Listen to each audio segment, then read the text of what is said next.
notas. Ay, que no me A mí también me preocupa bastante las notas Ay, que no me tan contenido en el examen teórico. Sí. Y también me llama la atención No que el sé. día de hoy a la 1:45 a 2:30 ha habido Ya no ha subido aproximadamente el consolidado. 16 alumnos en la clase. Entonces, acá hay tres cosas para poder reflexionar, ¿no? Primero, uno, respecto al objetivo que tenemos, que son las notas teóricas, ¿sí? Hay tres cosas acá específicas.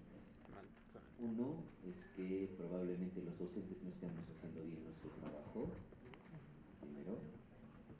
Dos, que no existe el interés por el curso. Sí existe. Y tres, que no me estén estudiando. Realmente no vamos a tratar de buscar un culpable, ¿no? Porque buscando culpables no vamos a encontrar soluciones. Pero sí, lo que me llama la atención es que el día de hoy, a la sección que le correspondía, solamente, como les digo, había 16 alumnos y tomado lista. Por ejemplo, acá, ¿cuántos alumnos son en esta sección? ¿Con el delegado? No, ¿Cuántos alumnos son matriculados en la sección? Esta es la sección A, ¿no es cierto? A y B. A y B. Por lo menos acá debería haber 300. No, 200. No, 120 algo. Gracias.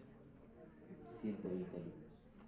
Y calculo que debe haber 50 alumnos, máximo.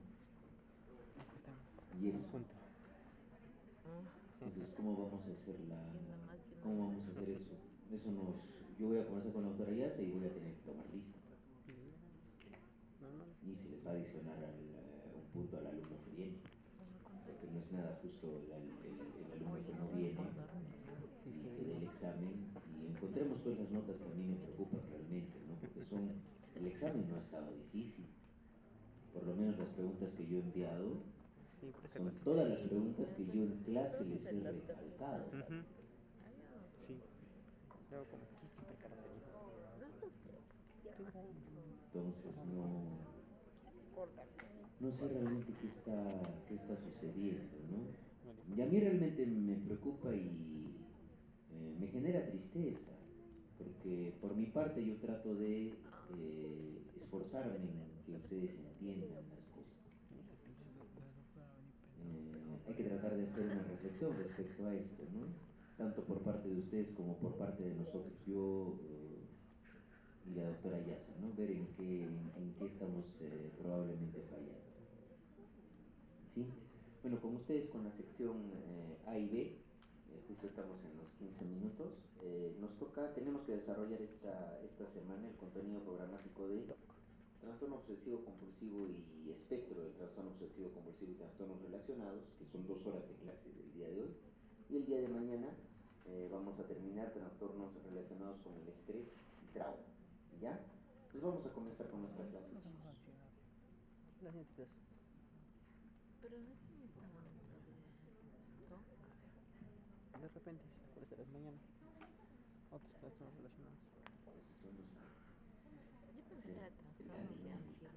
Ya habíamos hablado un poquito, chicos, de lo que eran las obsesiones dentro del contenido del pensamiento, ¿no es cierto? Que eran ideas persistentes, parásitas, ajenas al propio paciente y que le generaban ansiedad intensa.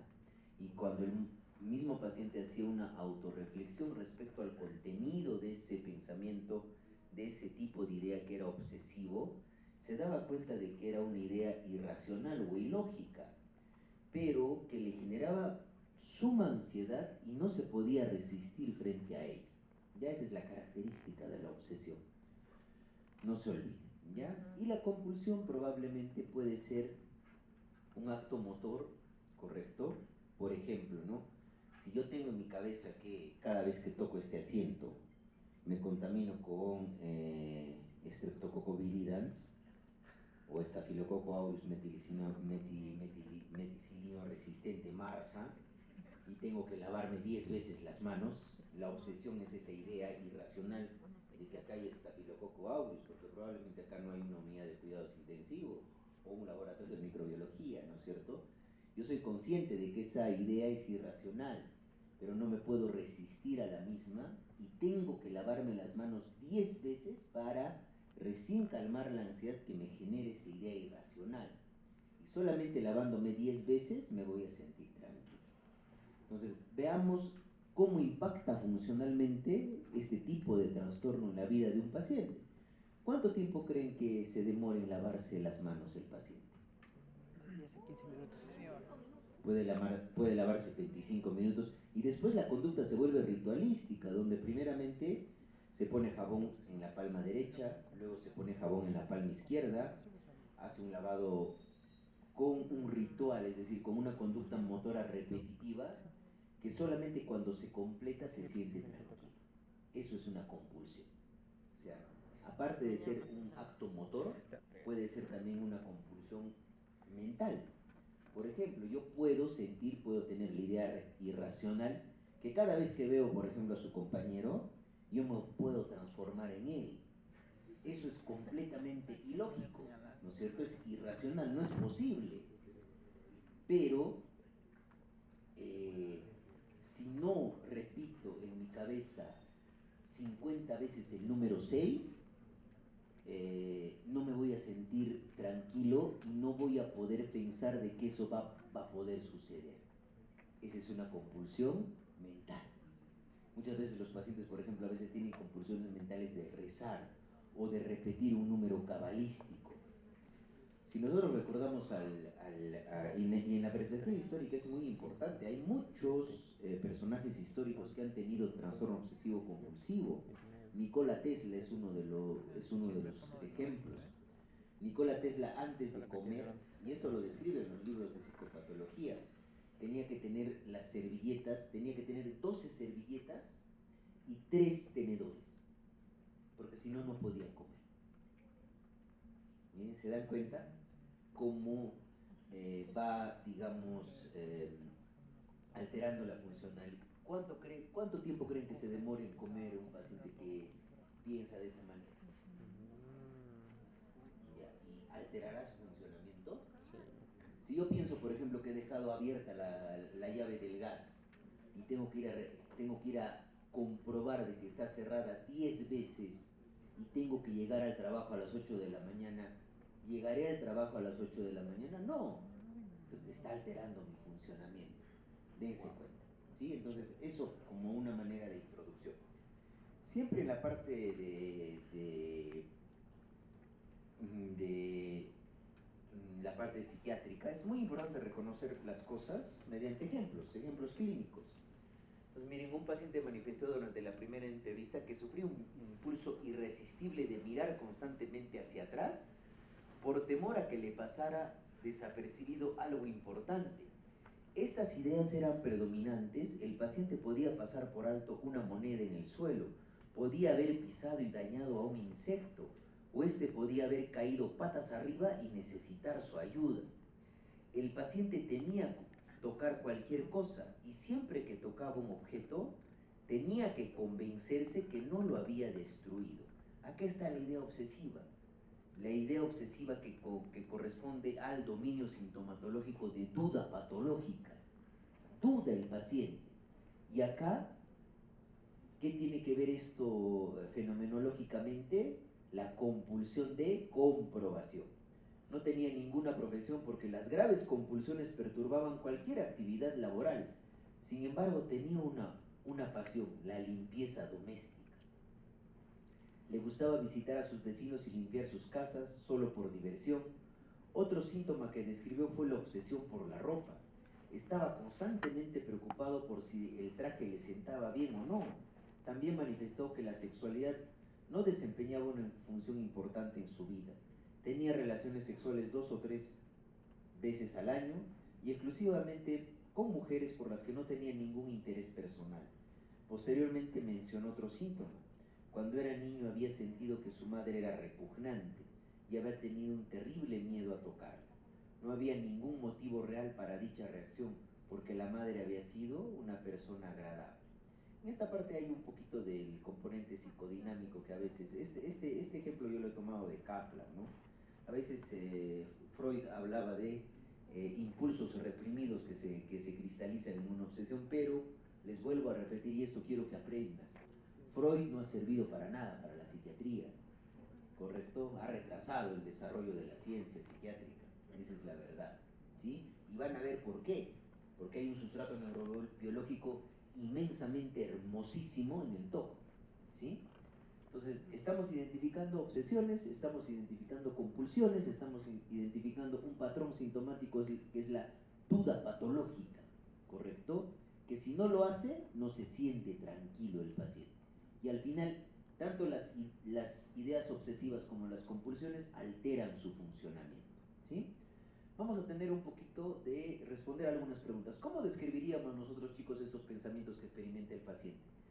¿Son verificables, son racionales desde el punto de vista de la realidad objetiva? ¿Son racionales o no son racionales?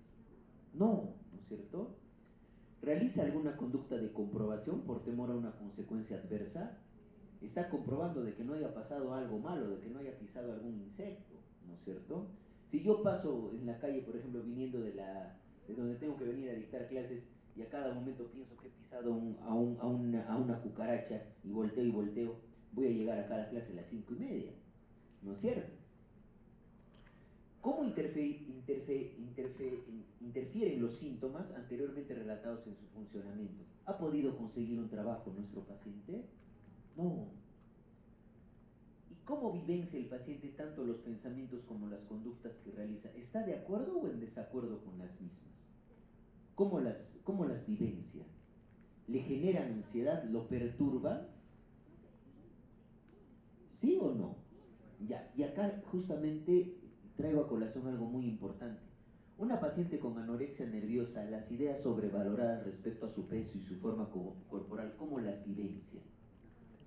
¿Egodistónicamente o egosintónicamente? Egosintónicamente. Y el paciente con TOC vivencia las obsesiones egodistónicamente. Recuerden por favor eso. Esa es la gran diferencia. ¿Sí? Ya. Entonces vamos a hablar un poquito de la perspectiva histórica, que es siempre muy importante conocer esto, ¿no?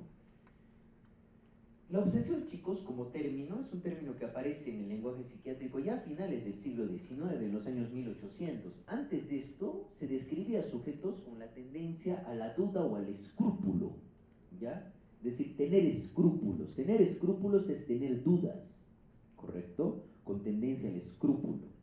Y acá justamente aparece Duguet, que habla, pues miren, esto en el año más o menos 1719, si no me equivoco, publica este libro que es el Tratado de los Escrúpulos, ¿sí?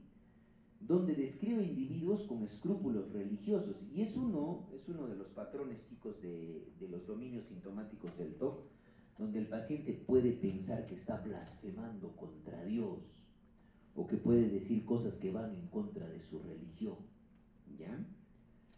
O una falsa idea de justicia divina, timidez de duda de creencia religiosa, puede pensar que se puede transformar en hereje, y eso lo puede llevar al infierno. Él sabe que no va a pasar eso, sin embargo no se puede resistir a lo mismo, por eso lo experimenta de manera egodistónica. Versus consuelo de la religión y un fondo melancólico con distorsión de objetos, ¿no? Porque muchas veces, chicos, el trastorno obsesivo compulsivo va comórbidamente con depresión. Es muy importante eso, ¿no? Anteriormente el TOC estaba dentro de los cuadros de ansiedad, pero ahora ya se lo ha separado porque van a ver que hay varios cuadros asociados al TOC que tienen esa sintomatología, ¿sí? Y previamente se describía los fenómenos obsesivos como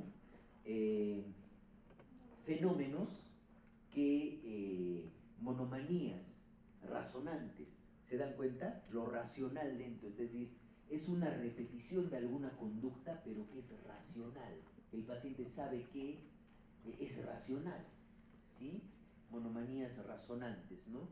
Y a finales del siglo XX la psiquiatría americana plantea la existencia de un espectro obsesivo compulsivo, donde probablemente va a estar el TOC, donde probablemente va a estar el trastorno dismórfico corporal, donde probablemente va a estar el trastorno de escoriación, donde probablemente va a estar la tricotilomanía, donde probablemente va a estar el trastorno de acumulación o hoarding disorder, donde los pacientes acumulan y acumulan cosas, ¿correcto? Están dentro de un espectro. Así como hemos visto el espectro de la esquizofrenia, también hemos visto el espectro bipolar, lo mismo, ¿sí? Tener en cuenta eso, dentro de la perspectiva histórica. Entonces, vamos a tener el polo obsesivo caracterizado por sobreestimación del riesgo, es decir, el paciente sobreestima algo que pueda pasar y sobre esa sobreestimación del riesgo evita un daño probablemente imaginario, lo que sucedía con nuestro paciente. Sobreestima que haya podido hacer daño y evita un daño imaginario. ¿Qué haciendo? Comprobando que no lo ha hecho, ¿ya? En el polo obsesivo. Y en el polo impulsivo hay una subestimación del daño con búsqueda del riesgo. Por eso hablamos de un espectro obsesivo compulsivo. Incluso hablamos cuando vimos adicciones del espectro o de la transformación desde un circuito de impulsividad a un circuito de compulsividad, ¿no es cierto? Y en el polo impulsivo hay una subestimación del daño con búsqueda del riesgo, ¿ya? Entonces, para poder hablar de un trastorno obsesivo compulsivo tiene que haber ideas obsesivas, repetición y la impulsividad de determinadas conductas. El paciente se siente impulsado por hacer una determinada conducta, ¿correcto? Por ejemplo, por comprobar. No se puede resistir a hacerlo, ¿ya? Y acá tenemos, miren, las clasificaciones de lo que vamos a desarrollar. Entonces, trastorno del obsesivo compulsivo y relacionados. Tenemos el trastorno obsesivo compulsivo. Los que están en naranja son los que están incluidos en DSM-5 y en CIE-11. Trastorno obsesivo compulsivo, el trastorno dismórfico corporal, el trastorno de acumulación, la tricotilomanía o el trastorno por arrancarse el pelo y el trastorno por excoriación. Y dentro del espectro que considera CIE-11 está la hipocondriasis, que nosotros vamos a tratar en los trastornos somatomorfos, que es una preocupación excesiva por tener una enfermedad física. El síndrome de referencia olfatoria. Yo en todo mi tiempo como psiquiatra he visto un paciente con este síndrome de referencia olfatoria, donde el paciente siente que despide un olor que hacia las demás personas la ahuyenta de él mismo, ya sea una halitosis o ya sea un olor de repente de origen axilar o de origen genital, ¿correcto? Pero el paciente tiene esa idea y probablemente tiene la compulsión de lavarse a cada momento, ¿ya? Y el síndrome de Gilles de la Tourette, ¿correcto?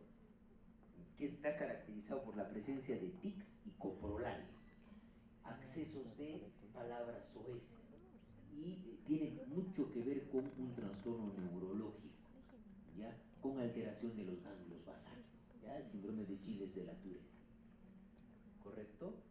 Hay con predominio de ideas obsesivoides. Vamos a hablar del aspecto físico, el peso, la enfermedad, hipocondría, dismorfofobia. También podríamos hablar de ciertas ideas con contenido obsesivoide que no llegan a ser una obsesión en los trastornos de conducta alimentaria, la anorexia nerviosa y la bulimia nerviosa, ¿sí?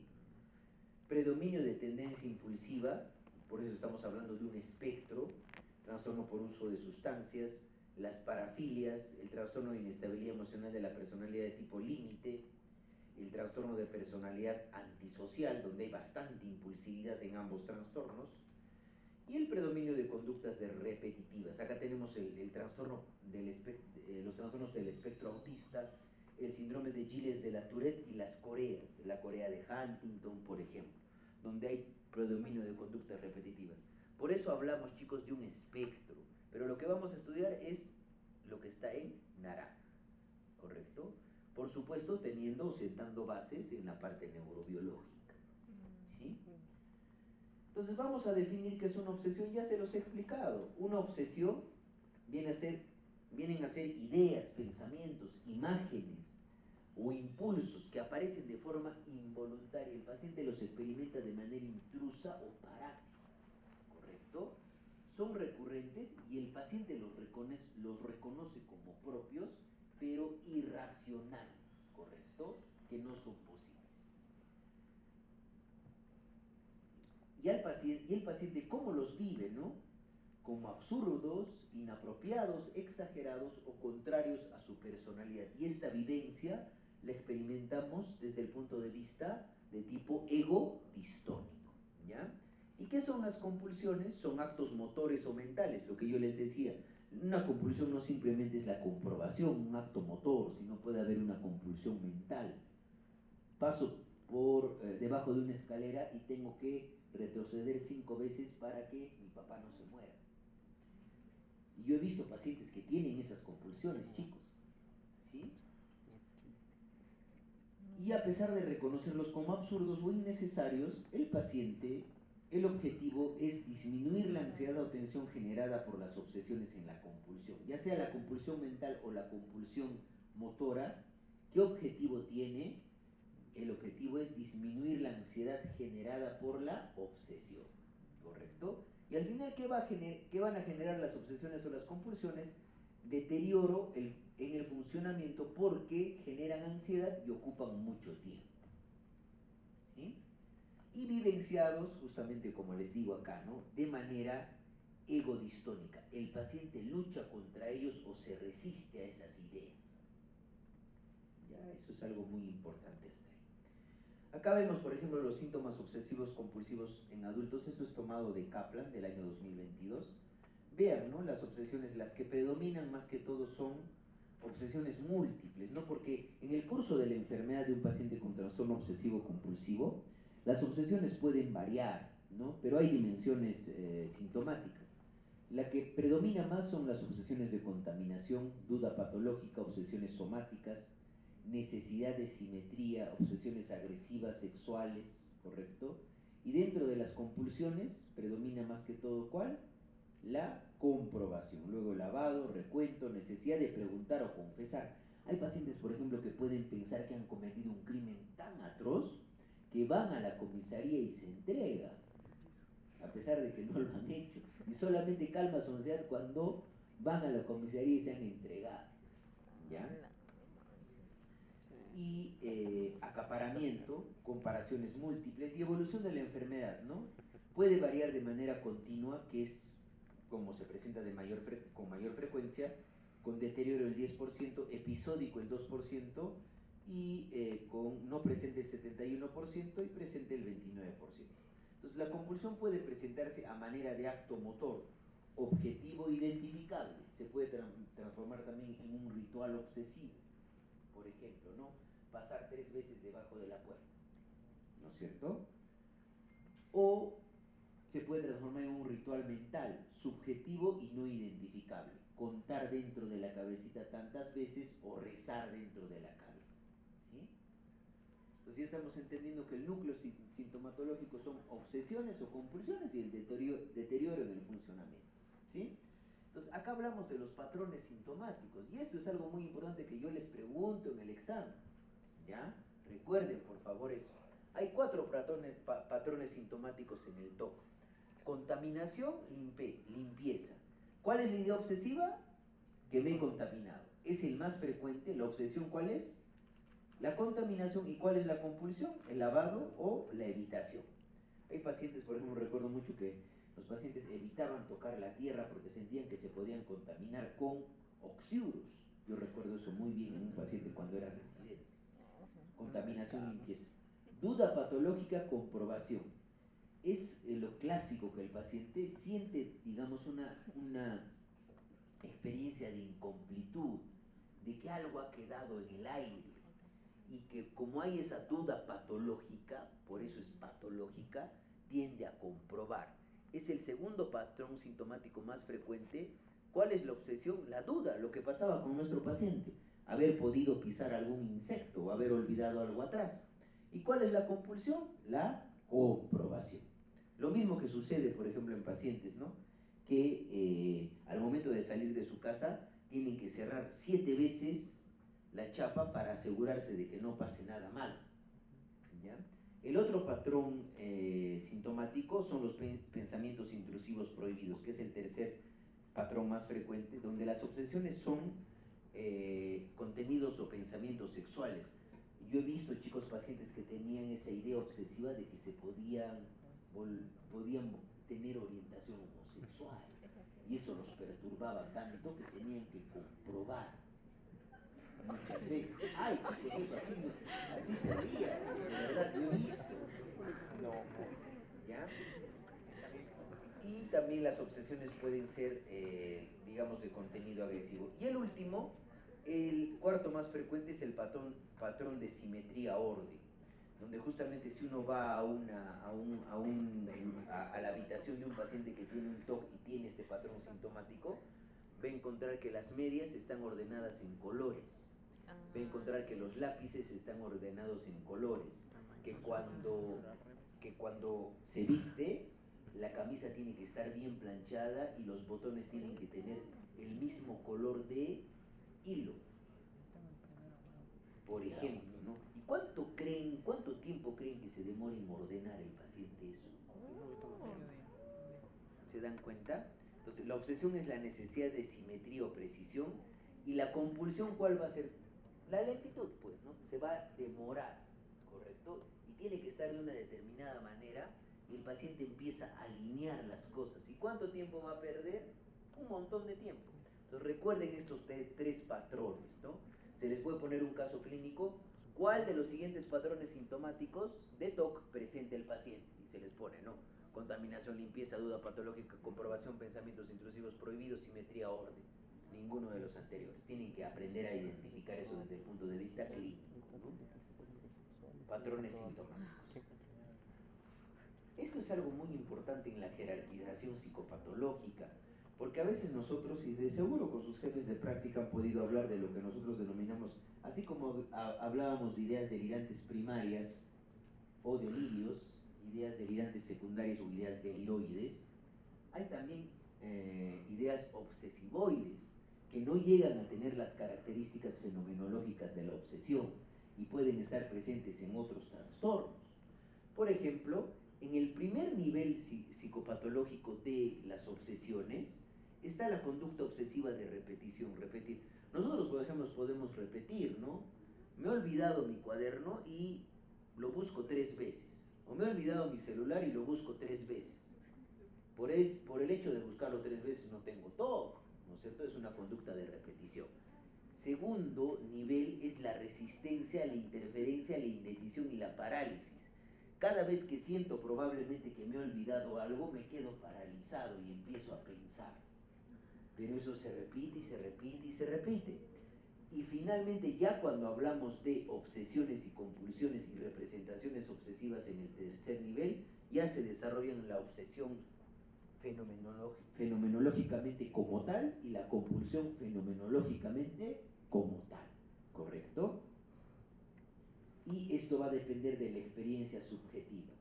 ¿Cuándo va a ser más perturbable? Cuando aparecen compulsiones y representaciones obsesivas. Acá, por ejemplo, en el primer nivel tenemos los tics, las impulsiones, las fobias, las rumiaciones. ¿Un paciente con rumiación depresiva tiene TOC? No, son ideas obsesivoides, ¿no es cierto? Un paciente, por ejemplo, con pensamiento forzado en epilepsia o conducta repetitiva y compulsiva transitoria en lesiones cerebrales. Un paciente, por ejemplo, que tiene lo que nosotros denominamos la corea de Sydenham. A ver, ¿quién me dice por qué se producía la corea de Sydenham? Eso es medicina clínica. Corea de Sydenham. Alguien me ha dicho que por acá fiebre reumática. Muy bien. ¿Quién produce la fiebre reumática? ¿Ya? ¿De qué grupo? Beta hemolítico. Y se van a dar cuenta que justamente, ¿cuál es tu nombre? Ya, justamente lo que dice Diego, vamos a ver que hay un grupo de trastornos que se denominan pandas, no porque no sean un oso panda, ya, sino que tienen unas siglas que se presentan en niños y que presentan sintomatología obsesivoide, desde el punto de vista de alteraciones inmunológicas y mimetismo molecular entre algunos receptores de ese estreptococo con algunos antígenos de los ganglios basales. ¿Ya? Por eso les digo que, y ahora recién les comento, ¿no?, que el TOC probablemente es el trastorno neuropsiquiátrico por excelencia. Por excelencia. Por eso responde muy bien al tratamiento farmacológico.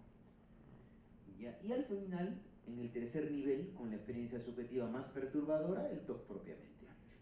¿Sí?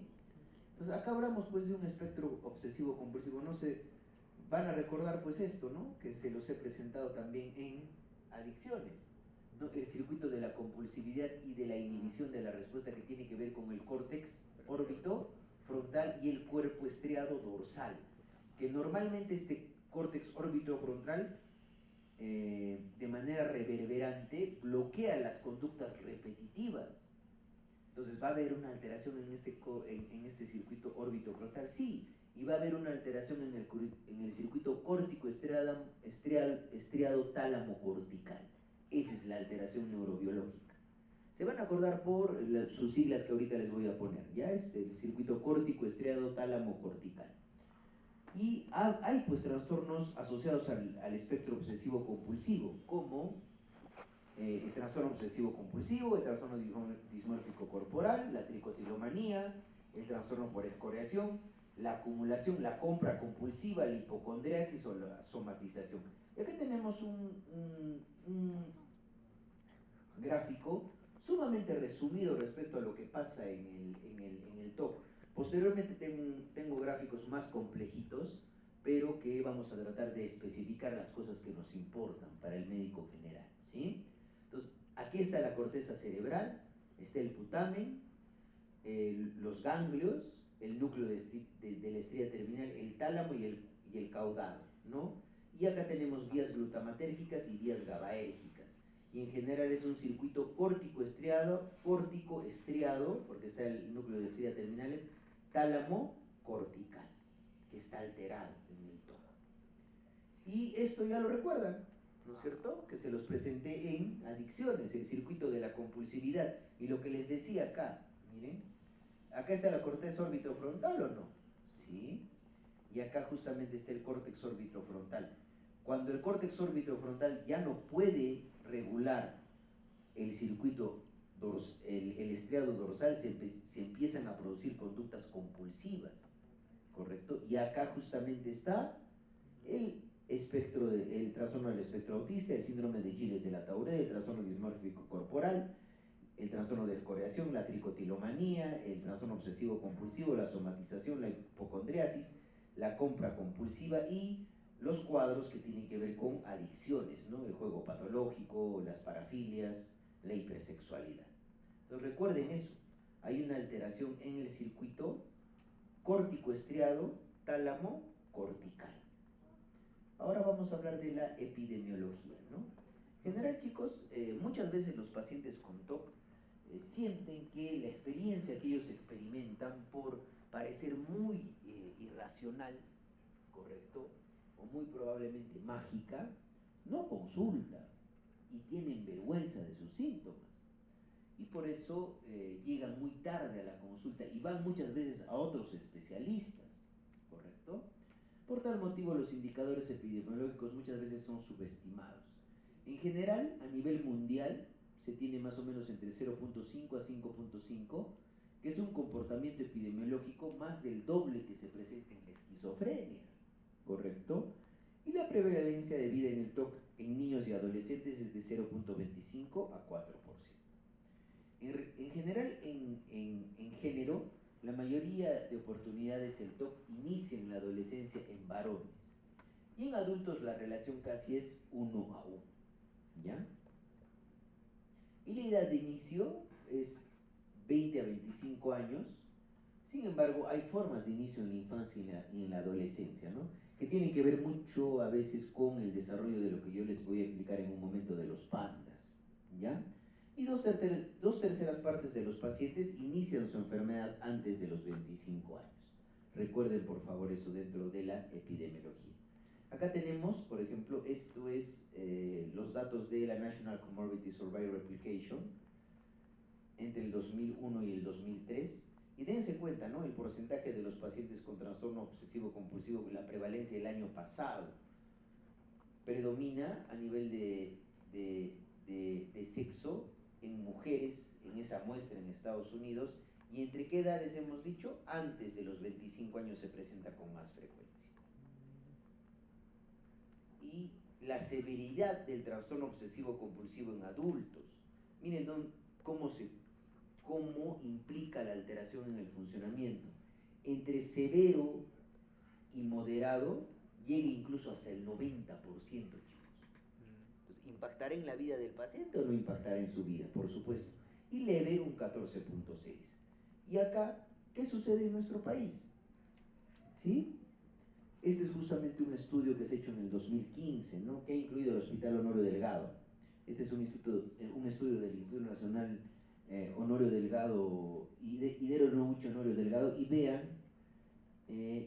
trastorno obsesivo compulsivo. Total 0.3. Hemos dicho que entre varones y mujeres la relación es la misma, 0.303. ¿Sí? ¿Y qué sucede en Arequipa? Acá tenemos datos de Arequipa, miren, ¿cómo está el TOC? 0.5%. Pero por supuesto, teniendo en cuenta esa jerarquización, probablemente va a ser subestimado porque también el paciente siente vergüenza al poder declarar esos síntomas de pacientes con TOC, ¿ya? Y vamos a hablar justamente de algo muy bonito, que es la etiología en el TOC.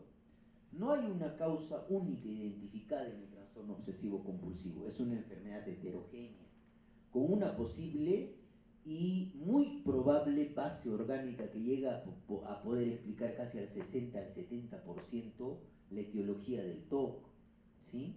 Y podemos encontrar los factores, como hemos dicho, desde el modelo biológico, psicológico, social y cultural. Hay factores genéticos, factores neurobiológicos infecciosos, acá están los pandas, factores psicológicos conductuales y factores socioculturales. ¿Correcto? Ahora vamos a hablar de los factores genéticos, los genes que probablemente me predisponen a tener trastorno obsesivo compulsivo.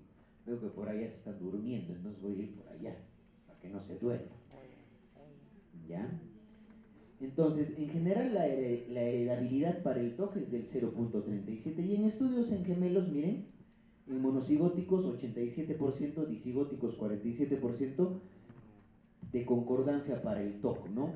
Entonces, miren, dense cuenta la carga genética en monocigóticos, 87%. ¿Es alta o no es alta? Por supuesto. El resto lo explica el entorno, ¿ya? Y en estudios en familias, tasas de TOC en familiares de pacientes frente a controles son 10 a 12 veces mayores frente a 2 a 3 veces que en la población general. Y hay estudios específicos, y es por eso que justamente, chicos, hay una gran respuesta a los fármacos serotoninérgicos, específicamente a los inhibidores selectivos de recaptación de serotonina. Aunque el primer antidepresivo que ha demostrado utilidad en el TOC fue la clomipramina. Sin embargo, a fecha actual, la clomipramina es un fármaco de segunda o de tercera elección para el TOC. Entonces, hagamos una revisión concienzuda con nuestros jefes de práctica. ¿Cuántos de nuestros jefes de práctica siguen recetando clomipramina para el TOC? Y vamos a ver, les voy a presentar la guía de práctica clínica, el Maudsley, ¿correcto? ¿Qué dice respecto a la clomipramina? ¿Ya? Entonces, hay gen del transportador de serotonina que ya lo hemos visto también asociado a depresión, ¿no es cierto? Como los alelos cortos. Gen del receptor posináptico 5-HT2A, y solo para varones las alteraciones en la catecol o metiltransferasa, que es una enzima encargada de la degradación de monoaminas, ¿ya? Y estos tres polimorfismos se encuentran asociados con la tricotilomanía y el síndrome de Gilles de la Tourette. Por eso hablamos de un espectro, ¿correcto? Pero donde el sistema serotoninérgico es probablemente el más implicado. Y acá tenemos los niveles, los factores neurobiológicos. En general, miren, Tuque, este neurólogo, hablaba de lo automático de la idea obsesiva, estaría bajo control de niveles cerebrales más antiguos por ciertos estudios que hizo, ¿no?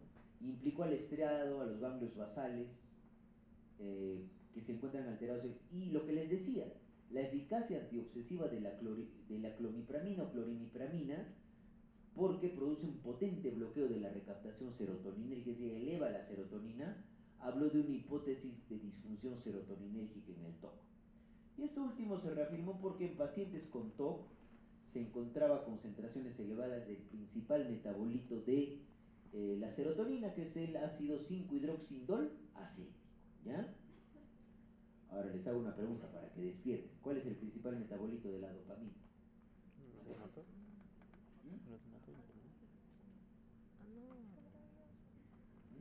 HBA es ácido 5 homovanílico, ya no se van a olvidar de eso. Sobre esta base y los estudios y la introducción de los IRS, ya que estos fármacos se obtienen mejoría clínica en los pacientes con TOC, que no se consigue con otros antidepresivos con este mecanismo de acción. Por eso se basaba, digamos, en esa idea de que solamente la serotonina participaba, pero vamos a ver que no. Entonces, el circuito, y acá vamos a hablar de dos circuitos, chicos, ¿no? El circuito de la preocupación, que es justamente este circuito que sonaba un poquito difícil de pronunciar, ¿no? Que es el circuito que tiene que ver con el córtex cerebral, el cuerpo estriado, el tálamo, y la retroalimentación hacia la corteza, que es el circuito córtico estriado tálamo cortical, CSTC, ese es el circuito, ¿ya? Y este circuito córtico estriado tálamo cortical, que es el denominado circuito de la preocupación, tiene que ver con serotonina, ácido gamma aminobutírico, dopamina, noradrenalina, glutamato y canales de calcio asociados a voltaje. Y esto va a estar asociado a la preocupación. Entonces recuerden, el circuito de la preocupación es sinónimo de circuito córtico estriado tálamo cortical, donde hay miseria ansiosa, expectativa aprensiva y obsesiones. Preocupación, ¿ya? Preocupación, tristeza ansiosa, expectativa aprensiva, obsesiones. Este es el circuito de la preocupación y probablemente estas van a ser nuestras dianas psicofarmacológicas para tratar de disminuir la hiperactivación de este circuito de la preocupación en un paciente con TOC, ¿correcto? Y acá tenemos este circuito, acá está el circuito córtico estriado tálamo cortical, ¿no es cierto? Que va desde el estriado al córtex, reverbera, va al tálamo y vuelve al córtex, la corteza prefrontal dorsolateral y la preocupación, ¿correcto? Y está con hiperactivación, preocupación y obsesión. Y esto también lo vamos a ver cuando hagamos la clase, que es bien bonita, de trastornos de ansiedad, ¿ya? Y acá tenemos los circuitos cerebrales implicados. Miren, dense cuenta cuántos circuitos cerebrales están implicados, ¿no? El circuito sensorio-motor, pero en todos estos, ¿qué se repite? Circuito córtico estriado tálamo cortical, córtico estriado tálamo cortical, córtico estriado tálamo cortical, córtico estriado tálamo cortical. Acá hay una hiperactivación de esos núcleos, donde probablemente también participe la amígdala, el núcleo accumbens, el caudado ventral, el caudado dorsal, el putamen, el área motora suplementaria, el área premotora suplementaria, el córtex prefrontal dorsolateral, el córtex prefrontal dorsomedial, el córtex órbitofrontal, ¿no es cierto? El córtex prefrontal ventromedial. Y acá tenemos, normalmente, ¿qué es lo que sucede en este circuito córtico estriado tálamo cortical? Acá tenemos el tálamo, el estriado y el córtex prefrontal, el córtex orbitofrontal y el córtex cingulado anterior. Normalmente en estas regiones corticales, las neuronas permiten la regulación de neuronas asociadas con paravalbúmina y que se pueda regular las respuestas relacionadas con el estriado en condiciones normales. Pero ¿qué pasa? En condiciones normales hay una red inhibitoria extensa del estriado que preserva un balance entre excitación e inhibición dirigida por el córtex prefrontal, a través del córtex orbitofrontal y el cingulado anterior, neuronas espinales medias y neuronas positivas para paravalbúmina. Pero ¿qué pasa en el TOC? Miren, dense cuenta. Acá se pierde, miren, en el TOC existe un desbalance asociado entre la excitación de la región estriatal debido a la pérdida de estas interneuronas de paravalbúmina que inhiben estas neuronas, ¿correcto? Y de esa manera estas neuronas espinales medias hacen que ya no pueda controlar el córtex prefrontal del estriado y se empiezan a producir las conductas compulsivas, ¿sí? ¿Se dan cuenta? Todo tiene explicación. Yo siempre a mis alumnos, ahí están mis dos alumnas de práctica, y también está Alejandra, ¿sí? Siempre yo les digo, chicos, en medicina todo tiene explicación, nada es pseudociencia. ¿Sí? En esta era nada es pseudociencia, ¿correcto? Y miren, vamos a ver las neuroimágenes en el TOC, resonancia magnética funcional, pacientes controles, el córtex prefrontal ventromedial y el paciente con trastorno obsesivo compulsivo y la ínsula anterior. Miren, dense cuenta, acá tenemos parámetros. Esto es una resonancia por resonancia magnética funcional, donde hay mayor cantidad de errores en pacientes con menor cantidad de errores en pacientes con TOC, porque tienden a sobreestimar el daño, ¿correcto? Y lo mismo sucede con la ínsula anterior. ¿Sí? Entonces se evidencia una hiperactividad ¿en quién? En el cingulado anterior, y una hipoactividad en el córtex prefrontal ventromedial, porque hemos dicho, ¿no es cierto?, que el córtex prefrontal ya no puede controlar las respuestas compulsivas lideradas por el estriado dorsal, ¿correcto? Y eso se regula regulando la transmisión serotoninérgica, ¿correcto? Y acá tenemos la multitud de circuitos cerebrales implicados. Esto es justamente de un review de Nature, ¿no es cierto? Es un review de Nature del año 2019, que justamente el año pasado yo le pasé a la doctora para que lo lean los alumnos. Sin embargo, los alumnos del semestre pasado se quejaron porque era un review muy pesado. Eran 19 hojas en inglés.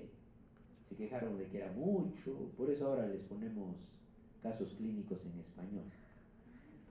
Cuando en realidad un médico tiene que estar acostumbrándose poco a poco a leer estas cosas, ¿no es cierto? O me equivoco, chicos, ¿no es cierto? Entonces, miren, dense cuenta, causa, consecuencia. La causa es la alteración en la transmisión serotoninérgica, GABAérgica, dopaminérgica, glutamatérgica del circuito de la preocupación centrado en el circuito córtico estriado tálamo cortical. ¿Y cuál va a ser la consecuencia? De que se liberen estos núcleos, ¿no? El putamen, el caudado ventral, el dorsal y el núcleo accumbens, y empieza a haber ansiedad de manera incierta y dirigida hacia ciertos comportamientos y la compulsividad. Esto a manera de resumen, ¿correcto? Y vean las implicancias neurobiológicas. Y justamente acá está lo que les describía, ese mimetismo molecular que existe entre el estreptococo beta hemolítico del grupo A, ¿correcto?, y el desarrollo de sintomatología obsesivo-compulsiva en niños y adolescentes. Es por eso que de repente alguno de mis alumnos que está acá, en algún paciente con TOC, yo le pedí, ¿cuál es la prueba que nosotros solicitamos para ver si un paciente tiene anticuerpos contra estreptococo? Antiestreptolicina. Es por eso que en un paciente con TOC es muy importante solicitar ASO, antiestreptolicina, especialmente si es niño o adolescente, ¿correcto? Entonces, se produce un mimetismo molecular con una susceptibilidad específicamente en este antígeno, ¿no?, de 8-17, que se expresa en los ganglios basales, es decir, se comparte, es decir, es como el propio cuerpo de manera autoinmunitaria ataque esos ganglios basales. Y al atacarlos, genera cierta destrucción y comparte con este estreptococo beta hemolítico de grupo A, y se desarrolla justamente estos denominados pandas, del inglés, ¿no es cierto?, Pediatric Autoimmune Disorders Associated with Streptococcal Infection, pandas. Ese es el término. Pues si se les pone un caso clínico, niño que tiene positividad antiestreptolicina, ha tenido una faringitis estreptocócica y últimamente está empezando a tener comportamientos repetitivos, tocarse la cabellera, morderse la lengua, que a los padres les preocupa. Probablemente el diagnóstico es pandas, pues va a ser, ¿no es cierto? No le van a poner trastorno de déficit de atención por hiperactividad, ¿no es cierto? Ni tampoco trastorno de ansiedad generalizada, ¿sí? Y lo anterior se corroboró al encontrar que la seropositividad para anticuerpos contra los ganglios basales de este antígeno es 5 veces más frecuente en individuos con TOC. Entonces, ¿hay un sustrato neurobiológico? Por supuesto que lo existe. Y esto también se ve, chicos, en lo que nosotros denominamos la marcha de San Vito y la corea de Sydenham. La corea de Sydenham son movimientos repetitivos, ¿no es cierto? Y los factores psicológicos y conductuales, bueno, que me disculpe mi amigo Freud, pero no lo vamos a tomar en cuenta. ¿Sí? Esto es simplemente porque él pensaba de que había impulsos de regresión de odio hacia uno mismo y eso se cristalizaba en obsesiones que no tienen ningún sentido, ¿correcto? Pero en patrones cognitivo-conductuales hay un componente cognitivo, ya que se interpreta de manera catastrófica un peligro de daño inminente sobre esa idea obsesiva, que eso va a acarrear ansiedad. Y el componente conductual es un intento de prevenir el daño y que se desarrolla mediante estas conductas neutralizadoras que son las compulsiones, evitación, búsqueda de reaseguramiento y compulsiones. Y es por eso que el TOC tiene un tipo de tratamiento, una terapia cognitivo-conductual específica para el TOC, que eso también es pregunta de examen, que es la terapia de exposición y prevención de la respuesta, asociada a tratamiento farmacológico. Con todo lo que les he explicado a priori, ¿cuál sería el tratamiento de elección para el TOC? Inhibidores de la recaptación de serotonina. No clomipramina, yo los puedo engañar y ponerles ahí clomipramina, y ustedes me van a marcar clomipramina, cuando el fármaco de primera línea dentro de todos los CID es la fluoxetina. Y lo vamos a ver ahorita en un cuadrito. Yo creo que hasta ahí está quedando bien claro, ¿no es cierto?, lo que es TOC. Está quedando bien claro, ¿ya? Y los factores socioculturales, la religión, pues chicos, influye en las obsesiones y compulsiones. ¿Por qué creen que hay pacientes que pueden blasfemar contra Dios, que se pueden transformar en herejes? Es pues el componente sociocultural en el TOC. Rituales compulsivos entre musulmanes, preocupaciones obsesivas de limpieza o purificación entre hindúes. Y la cultura aporta al paciente con TOC contenidos para sus obsesiones, ¿no? Sobrevaloración de pensamientos intrusivos y supersticiones para sus actos compulsivos. Y acá tenemos un modelo integrativo de todo lo que hemos hecho hasta ahorita. Entonces va a haber factores ambientales, eventos perinatales, estrés, trauma, neuroinflamación, sobre factores genéticos. Esto netamente, chicos, es un modelo de diátesis estrés. Va a haber gatillantes y la vulnerabilidad genética, que va a alterar la neurotransmisión a nivel serotoninérgica, en primer lugar, glutamatérgica y dopaminérgica. Y va a alterar ¿qué circuito? El circuito de la preocupación. El circuito córtico estriado, tálamo, cortical.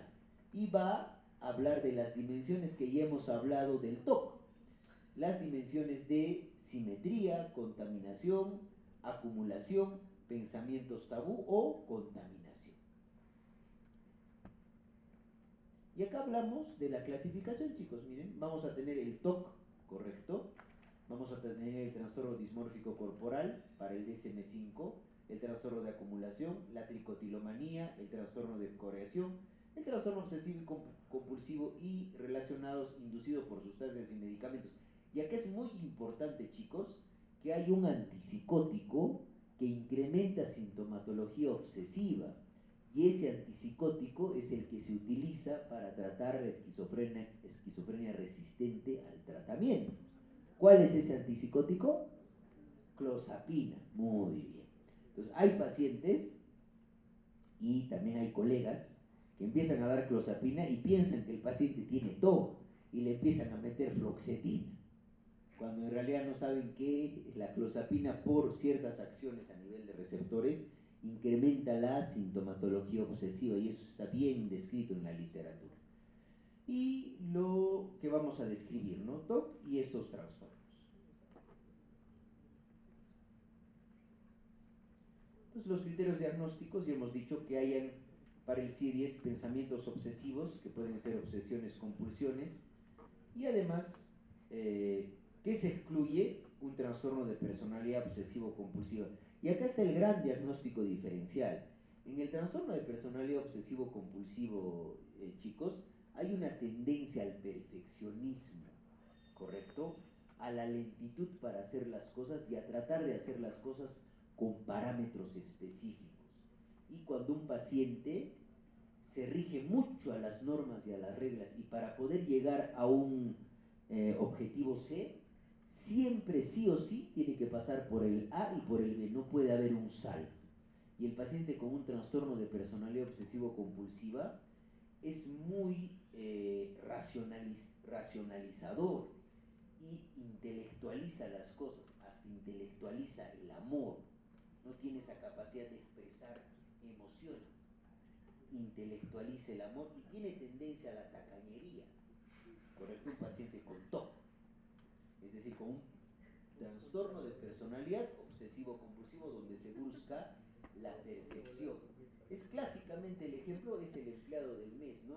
Que puede trabajar hasta las 4 de la mañana sin importarle lo que le diga su esposa o sus hijos, ¿sí? O se dedica exclusivamente al trabajo. Y es muy respetuoso de las normas y de las reglas y de la moral, ¿correcto? Ese es un trastorno de personalidad obsesivo-compulsivo, no es un TOC, ¿ya? A diferencia, ¿ya? Porque la personalidad es un patrón repetitivo de una experiencia de pensamiento, afecto, control de impulsos y relaciones interpersonales. En el TOC hay obsesiones o hay compulsiones, ¿ya? Recuerden eso. Esa es la gran diferencia.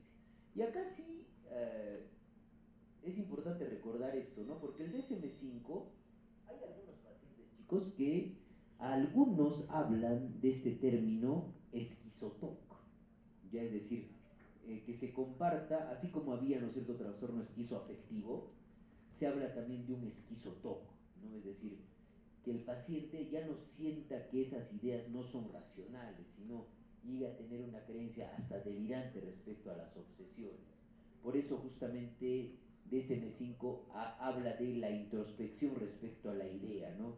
Con ausencia de introspección, con creencias delirantes, fuerte convicción de que las creencias relacionadas con las acciones son verdaderas. Pero eso netamente es ya para el manejo del especialista, chicos, ¿no? Vamos con un ejemplo 2. La señora K fue remitida a evaluación psiquiátrica por su médico de familia. En la anamnesis, la señora K explicó que desde hace tiempo llevaba a cabo rituales de comprobación a causa de los cuales había perdido varios trabajos y se habían visto afectadas muchas de sus relaciones. Explicó, por ejemplo, que a menudo le ocurría que dudaba que se había cerrado o no su automóvil. Duda patológica, ¿no es cierto? Un patrón sintomático. Por lo que le costaba dejarlo hasta que no había comprobado repetidamente que estaba cerrado. ¿Cuánto tiempo creen que demoraba en comprobar eso? Como mínimo una media hora, ¿no es cierto? Y hasta que llegue al trabajo ya llegó tarde, ¿sí? Comprobaba que la puerta estuviese cerrada con tanta fuerza que ya había roto varios tiradores y había llegado más de una hora tarde al trabajo por las veces que había comprobado si la puerta de su auto estaba o no cerrada. También tenía pensamientos recurrentes de haberse dejado la puerta de casa sin cerrar con llave y eran muchas las ocasiones en las que debía comprobar que estuviera cerrada antes de ir al trabajo. Explicó que al comprobar las puertas se reducía su ansiedad, ¿no? Entonces es una idea obsesiva como una compulsión que disminuye la ansiedad, ¿sí? Relacionada con la seguridad. Aunque la señora K explicó que ocasionalmente había intentado dejar el coche o salir de casa sin comprobar la puerta, cuando ya llegaba tarde al trabajo, se daba cuenta de que la preocupación por si le robarían el coche o entrarían en su casa era tal que no era capaz de dar un paso. Afirmó que en los últimos 3 meses sus obsesiones sobre la seguridad se habían vuelto tan intensas que había perdido el trabajo por llegar tarde de manera recurrente. Reconocía que sus preocupaciones obsesivas eran irracionales, pero no era capaz de ignorarlas. Acá justamente está la característica egodistónica de la obsesión. Y esto es un clásico ejemplo de un trastorno obsesivo compulsivo, ¿no es cierto? ¿Se dan cuenta? Listo. Ya hemos hablado de los patrones sintomáticos, los estamos repitiendo acá. Ya hemos hablado de la contaminación, la duda patológica. La contaminación, la idea obsesiva es contaminarse, la compulsión es lavado, en la duda patológica es el segundo patrón más frecuente, la obsesión es la duda, Y la compulsión es la comprobación.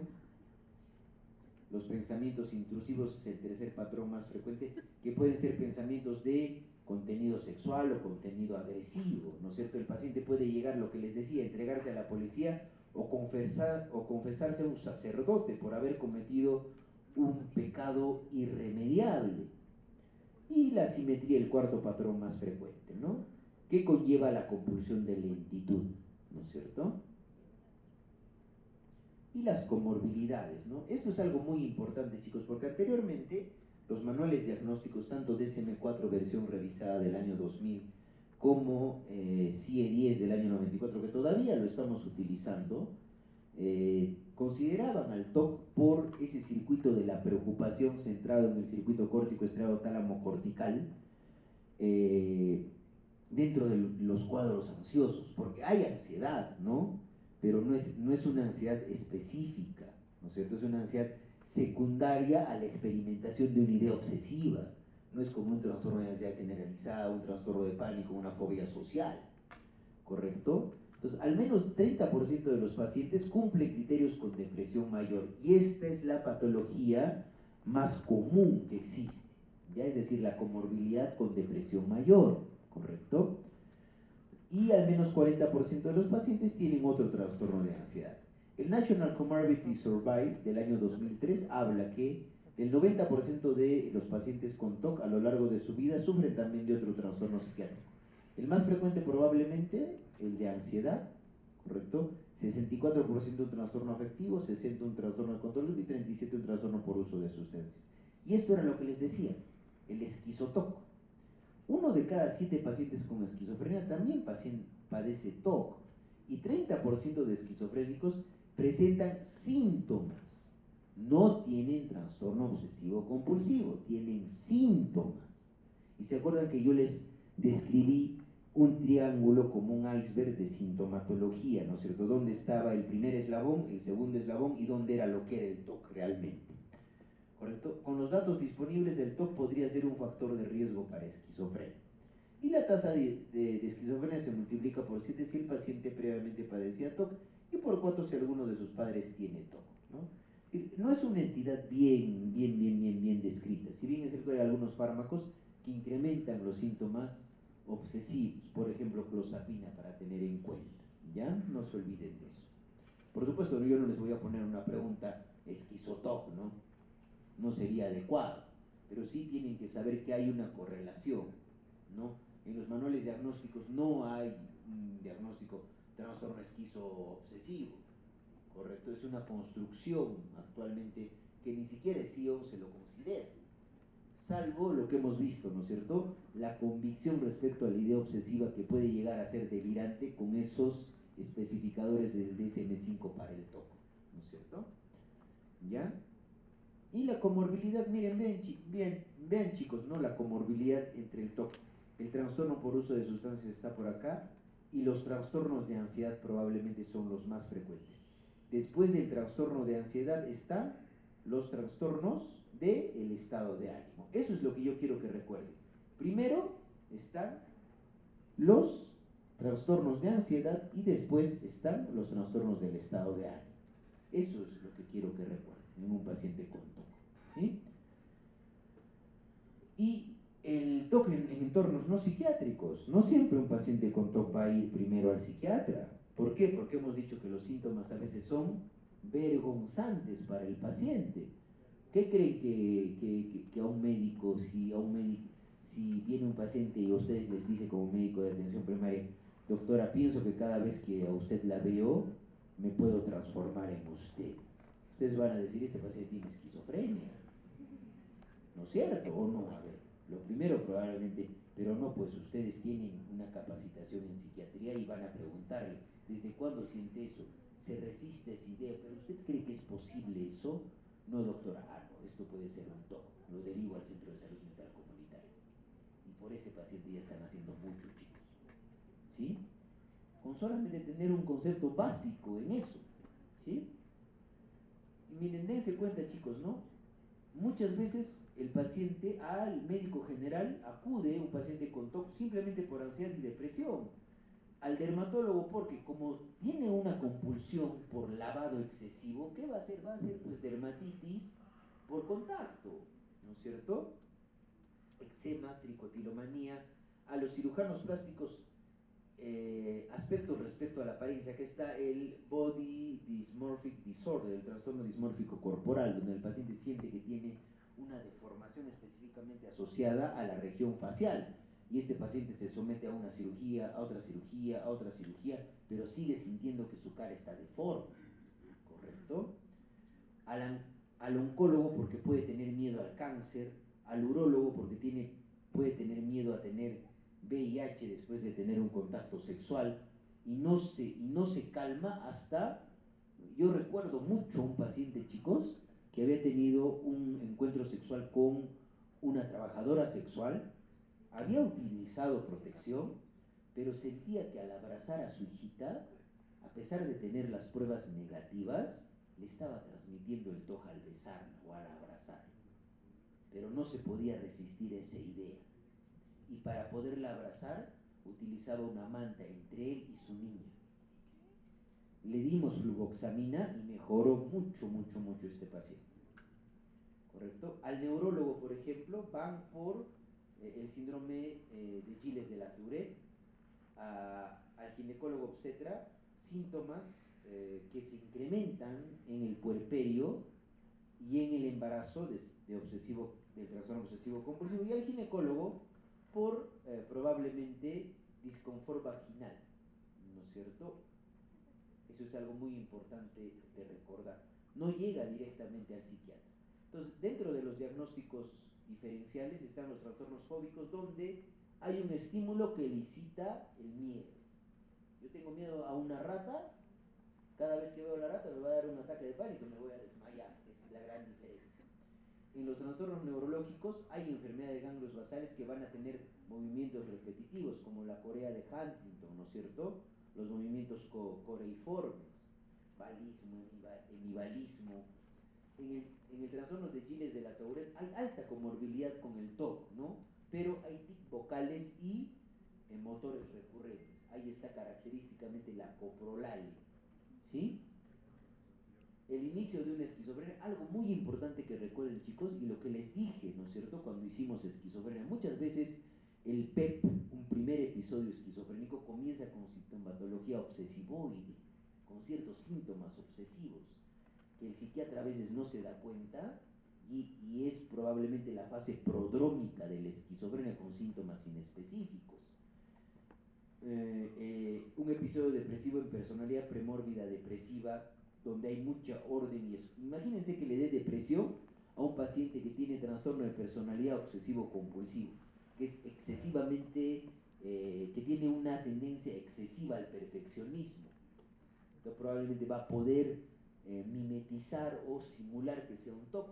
Y el trastorno de personalidad obsesivo compulsivo, preocupaciones obsesivas por los detalles y el perfeccionismo, pero que a diferencia del TOC son egosintónicas. El paciente se siente bien por querer hacer su trabajo perfecto. ¿Sí? ¿Se dan cuenta? Esos son los diagnósticos diferenciales. ¿Y cómo evoluciona la enfermedad? De manera continuada sigue un 85%, con un deterioro un 10% y episódico un 2%.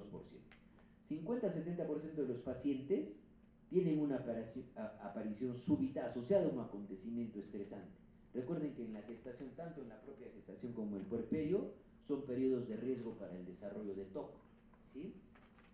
Un problema sexual, la muerte de un familiar, y entre el 20 y el 30% de los síntomas mejoran significativamente, 40 a 50% de la mejoría es moderada y 20 a 40% de los síntomas se mantienen o se agravan. Pero imagínense a un paciente que le reduzcamos las compulsiones. ¿Va a poder trabajar o no va a poder trabajar? Sí, correcto, pero utilizando las dosis adecuadas del antidepresivo durante el tiempo necesario. Y vamos al tratamiento. El tratamiento, en el contexto de una buena relación terapéutica en la que el terapeuta intenta conseguir al máximo que el paciente se sienta comprendido y desee implicarse activamente en cambiar su manera de reaccionar. No se ha evidenciado eficacia de la terapia psicodinámica. Entonces, agarran la foto de Sigmund Freud, la doblan en 4 la arrugan y la botan al basurero, ¿no es cierto? No hay evidencia para la terapia psicodinámica. Y entre las modalidades terapéuticas vamos a hablar de tratamiento psicofarmacológico, de tratamiento psicoterapéutico, terapia de conducta, terapia cognitiva, terapia cognitivo-conductual. La técnica específica para el TOC es la que se denomina terapia de exposición con prevención a la respuesta, ¿correcto? Y el tratamiento neuroquirúrgico en TOCs muy rebeldes, que no responden al tratamiento. Antes, chicos, se hacían lobotomías, incluso lobotomías intraorbitales. Con un picahielo se hacía lobotomías antes. Pero eso pues es de la era de las cavernas, ¿no? No es de una psiquiatría moderna como la de ahora, ¿ya? Entonces vamos a hablar del tratamiento psicofarmacológico. Miren, los neurocircuitos y las dianas terapéuticas. Miren, dense cuenta, por ejemplo, acá el circuito sensoriomotor también centrado con la alteración del circuito córtico estriado tálamo cortical, se va a poder beneficiar de estimulación magnética transcranial repetitiva, así como también estimulación cerebral profunda, ¿correcto? La terapia cognitiva, ¿qué va a hacer? Va a mejorar el circuito cognitivo del circuito córtico estriado tálamo cortical, además de la estimulación magnética transcranial repetitiva y la estimulación cerebral profunda. La capsulotomía o la cingulotomía, que viene a ser aspectos neuropsiquiátricos, o la estimulación cerebral profunda, también puede ayudar en este circuito, en el circuito cognitivo ventral, así como también en el circuito cognitivo, en el circuito motivacional ventral.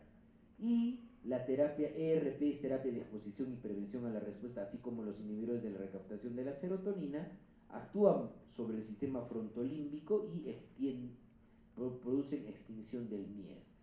Hay varias dianas terapéuticas, miren, dense cuenta, por la gran cantidad de evidencia neurobiológica del trastorno.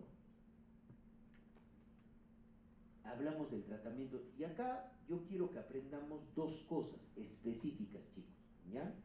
Uno, que recordemos que, por ejemplo, para tratar una depresión yo utilizaba una dosis de fluoxetina de ¿cuántos miligramos? A ver. 30. Voy a retroceder eso. ¿Cuántos miligramos utilizo de fluoxetina para tratar una depresión? Un primer episodio depresivo. 10. ¿Me dice 15? 20 miligramos. ¿Cuántos miligramos utilizo de sertralina para tratar un primer episodio depresivo? Les he explicado yo en la clase, ¿ah? 50, muy bien. 50. ¿Y en cuánto tiempo de latencia de respuesta? ¿Se acuerdan que les dibujé y explicamos, ¿no es cierto? ¿Cuánto tiempo demora en actuar un antidepresivo aproximadamente? 8 a 12 semanas. 2 a 4 semanas. Por eso en 2 semanas tenía que hacer la reevaluación del paciente para ver si había respuesta. ¿Eso les he explicado en la anterior clase o no les he explicado? Sí. Entonces, acá hay dos puntos ahí. La latencia del inicio de la acción de los IRS,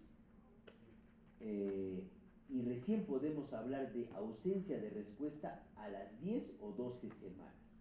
Y la dosis adecuada para un TOC es más o menos el doble o el triple de la dosis antidepresiva. Es decir, eso es lo que quiero que recuerden. Si yo para la depresión mayor, para un episodio depresivo, utilizaba 20 miligramos de fluoxetina, ¿cuánto tendría que utilizar para el TOC? Como mínimo. De 40 a 60, ¿correcto? ¿Y en qué trastorno que hemos visto de conducta alimentaria pasaba lo mismo? No, los atracones. Tampoco en anorexia no se da tratamiento farmacológico. Bulimia, ¿no es cierto? Tenemos que utilizar entre 60 y 80 miligramos. ¿Y cuánto de sintomatología impulsiva había en la bulimia?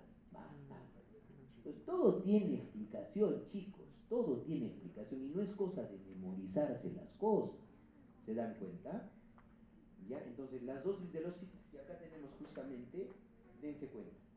Dosis de inicio 20 miligramos, ritmo de incremento 20 miligramos por semana, dosis terapéutica mínima 20 a 40, dosis terapéutica máxima 80. Fluvoxamina 25 a 50, 50 miligramos cada 3 a 4 días, dosis máxima 300. Pero los que ustedes más van a manejar, chicos, son sertralina y fluoxetina.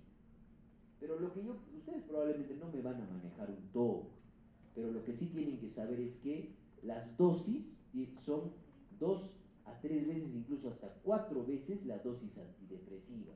Y el tiempo para hablar, el tiempo de latencia de respuesta son 10 a 12 semanas. ¿Correcto? Eso es lo que yo quiero que recuerden, ¿ya? A diferencia de la depresión.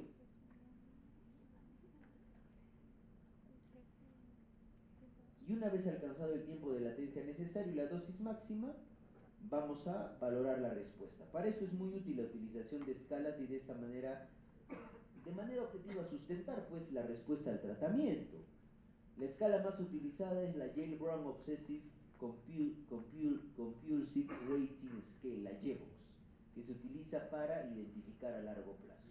Y como hay componente ansioso y las benzodiazepinas son netamente ansiolíticos, y lo que yo quiero también que aprendan, y eso les voy a explicar en trastornos de ansiedad la siguiente semana, es que las benzodiazepinas no sirven para dormir. Eso es lo que yo quiero de este curso, que se saquen de la cabeza.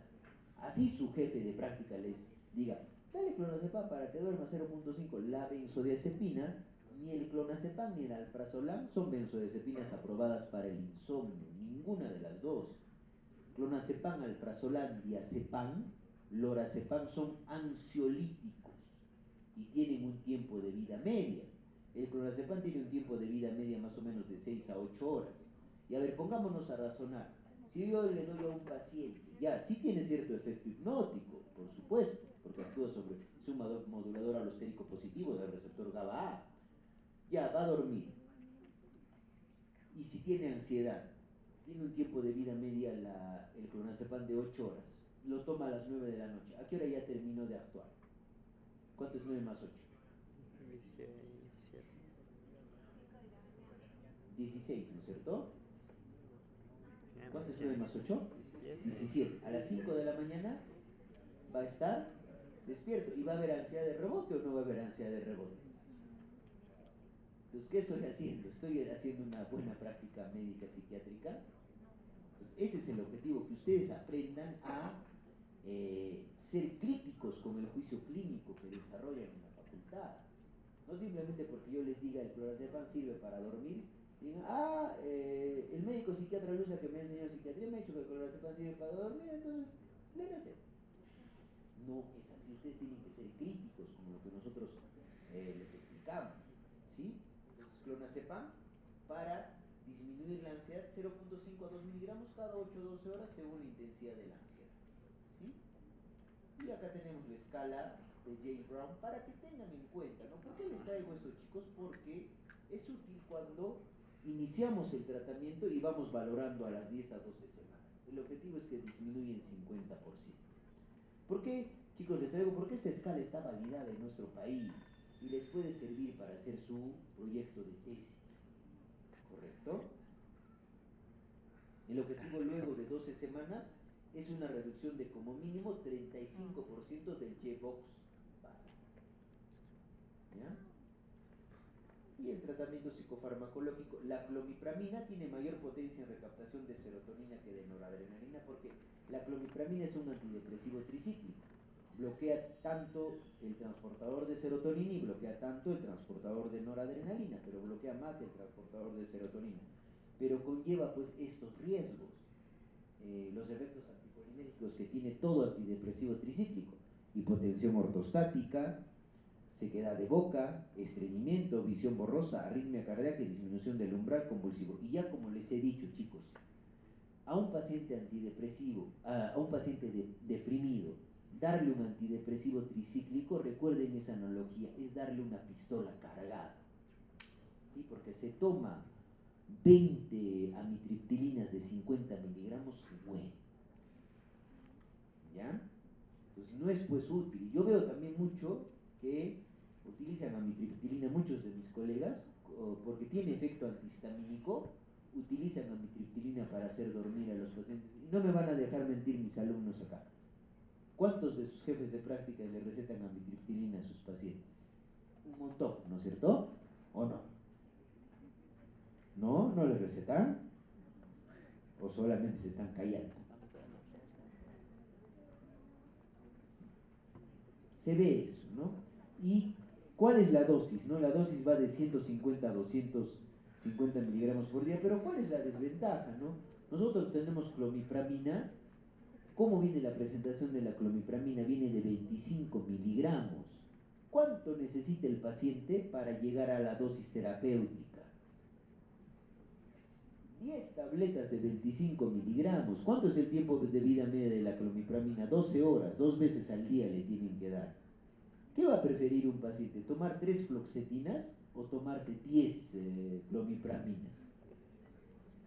Y encima los efectos adversos más. De elección, cuando fallan 2 IRS, manejo por especialista.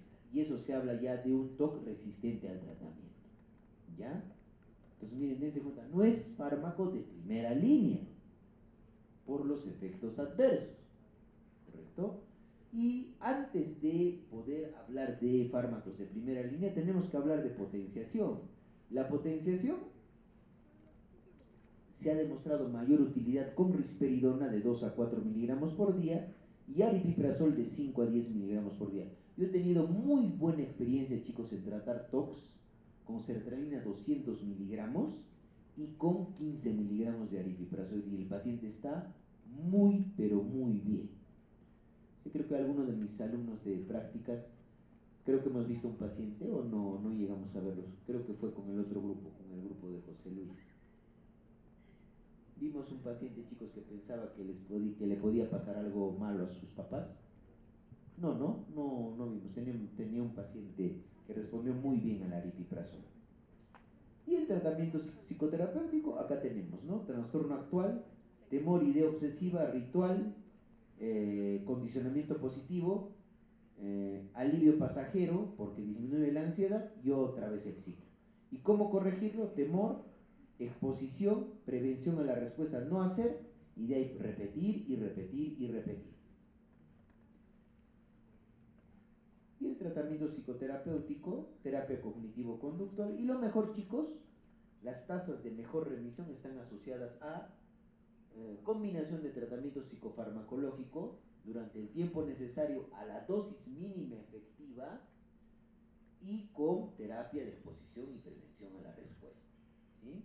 Eso es lo más importante. Y acá tenemos un algoritmo. Ya este es un algoritmo netamente para que nos demos cuenta, miren, ¿cuál es el primer fármaco de elección?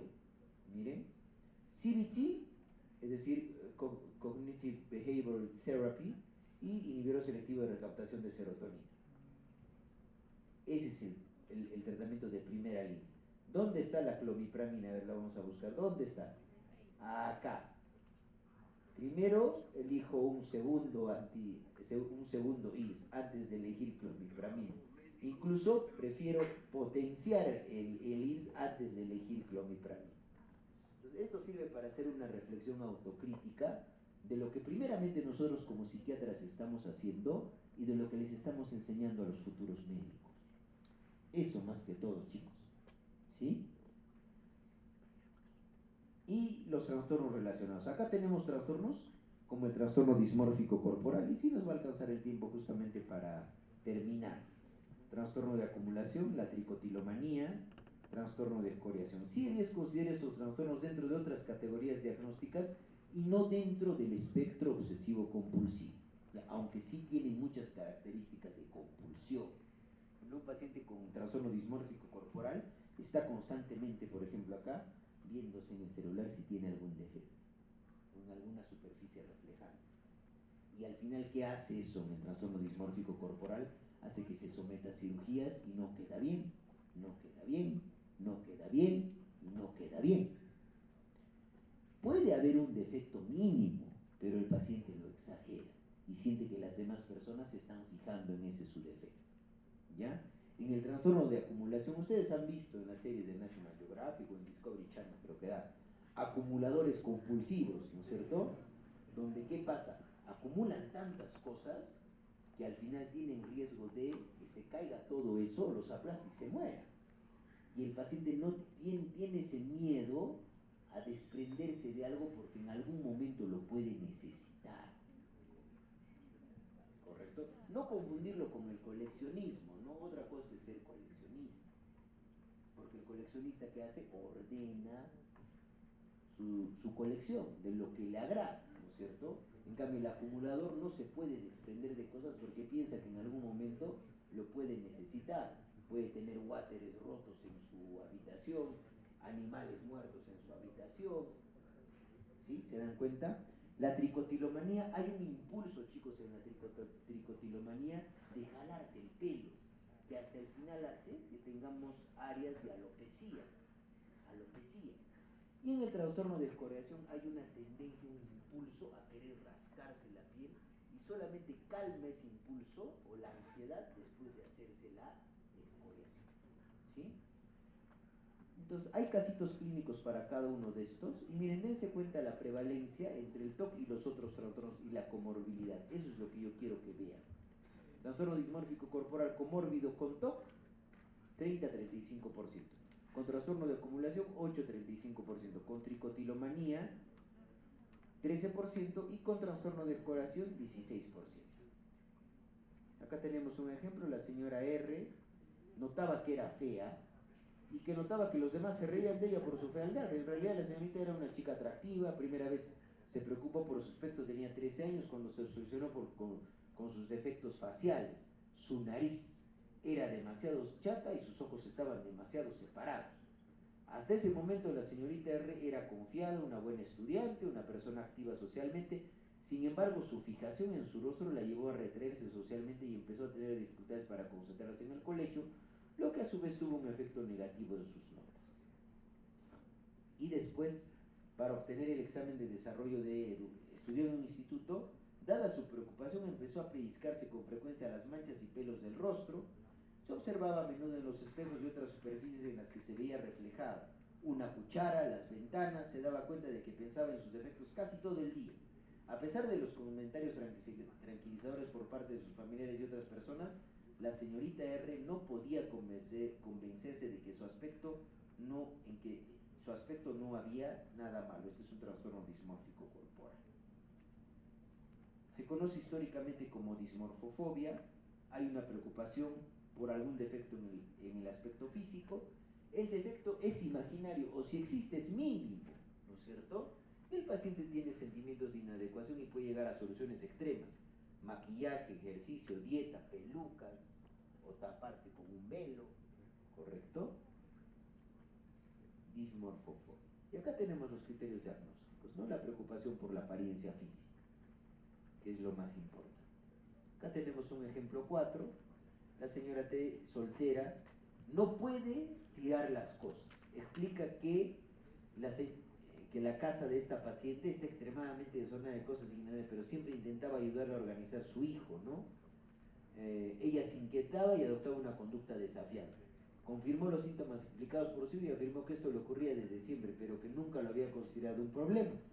En los últimos 5 años este desorden ha hecho que sea permanente en la casa de la paciente T. Había aumentado de tal manera que cada vez era más difícil desplazarse en ella. Mantenía la cocina y el baño relativamente ordenados, pero el resto de la casa estaba lleno de cajas y bolsas llenas de papeles, revistas, ropa, regalos, objetos diversos. La sala era la zona más afectada. Su hijo confesó que ya no se sentía capaz de visitar a su madre porque era difícil moverse en la casa. Y había pocos sitios donde sentarse cómodamente. Esto lo reconocía la señora T y había sido una de las principales causas de su depresión. Le gustaba pasar el rato con la familia y los amigos, sobre todo los días de fiesta, pero hacía años que no tenía invitados porque sentía que su casa ya no era adecuada para la compañía. Había llevado a cabo algún intento de limpiar la casa, pero era incapaz de deshacerse de la mayor parte de las cosas. Esto es lo característico, lo que les decía, chicos. ¿Sí? Miren. Puede que las necesite más adelante. No se puede desprender de esos objetos. Y este es el trastorno por acumulación. Adquiere cosas de poco o ningún valor y provoca un desorden excesivo. Habitualmente es impulsado por un temor obsesivo a perder objetos importantes.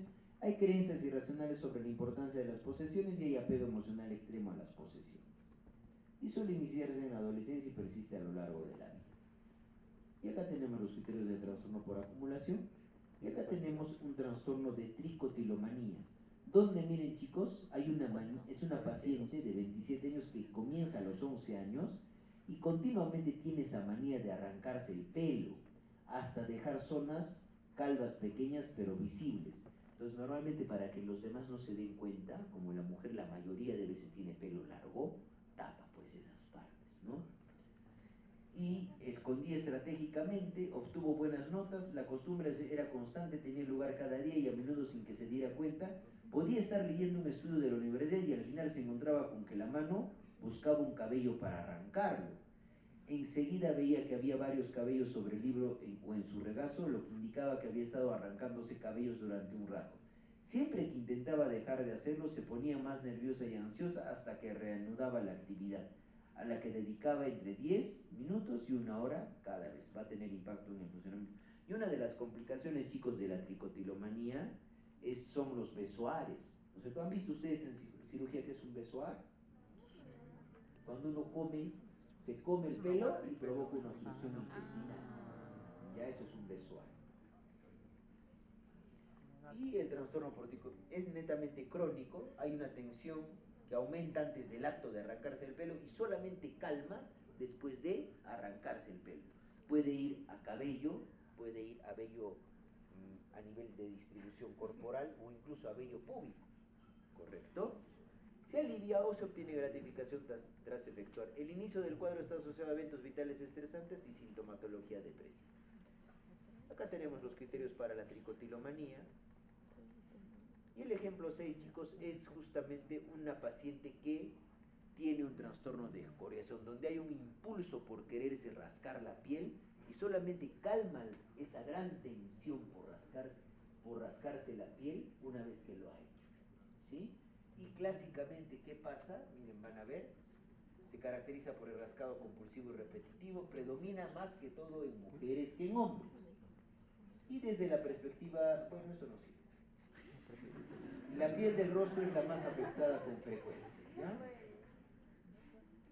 Porque ¿quién va a entender que hay una ira reprimida hacia una figura de autoridad y por eso yo me rasco? ¿Tiene algún sentido racional? A ver, díganme, no puede. Y acá tenemos los criterios y miren chicos lo que sucede, ¿no? Un trastorno de escoriación. Y ahora, el tratamiento, chicos, no hay un tratamiento específico para este tipo de trastornos. Sin embargo, el fármaco que ha demostrado mayor utilidad y sí, por supuesto, es utilizado off-label, fuera de ficha, es la fluoxetina, porque también pues el Prozac lanzado en 1978 tiene más tiempo en el mercado y menos efectos adversos, ¿ya? Idealmente el tratamiento psicofarmacológico se le debe agregar psicoterapia de corte cognitivo-conductual, ¿sí?